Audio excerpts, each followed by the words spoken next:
Now, the Texas House Committee focused on redrawing the state's congressional maps will meet on Friday morning, and that's when they'll take up these new changes to the political districts for the first time.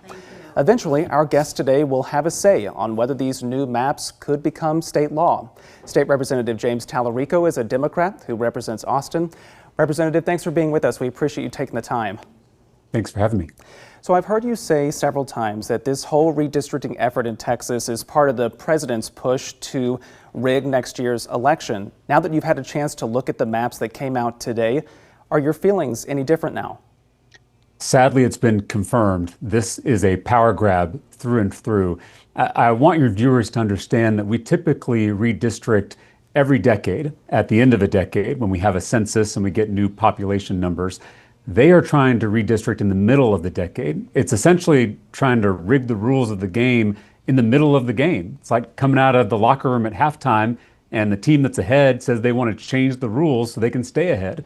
I think all of us would recognize that as cheating, and that's exactly what this is. It's even more dangerous, though, because if they succeed with this power grab, they're never going to have to fear the voters ever again. They can pass unpopular policies like the big, beautiful bill and then not face any consequences in the next election.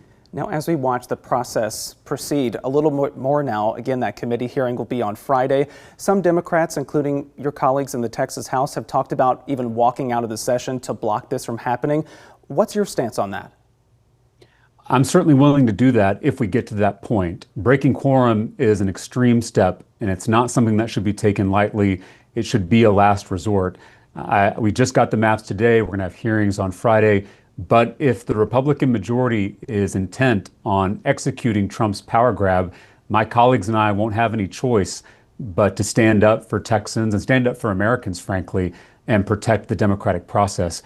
Everyone deserves fair representation. Every state deserves fair maps.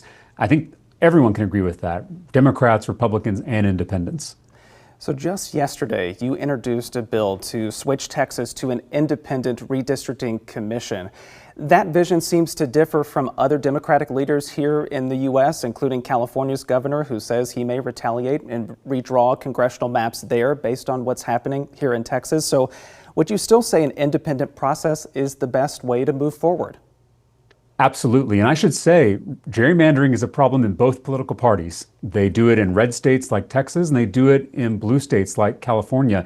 And it's wrong in both instances. This is not a partisan issue. It's an issue of power. People who are in power, the politicians who have power, are trying to protect that power. They're trying to insulate themselves from the will of the public. And that's not how this country is supposed to operate. It's not how this democracy is supposed to operate. So every single state in the union should have an independent, citizen-led redistricting commission so that we take the power to draw political maps out of the hands of politicians and put it in the hands of the people we seek to represent. And before we let you go, I got to ask you about one more thing. You have said recently several times that you are seriously thinking about running for the U.S. Senate seat here in Texas.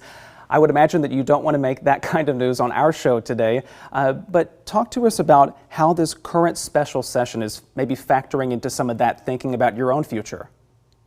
Well, it's put all of that on hold because I was hired by my constituents here in Central Texas to fight for them here at the state capitol, and I intend on doing that for however long it takes. I'm going to do the job I was hired to do before I start applying to other jobs. So as soon as this special session ends, I'll spend some time thinking about how I can best serve.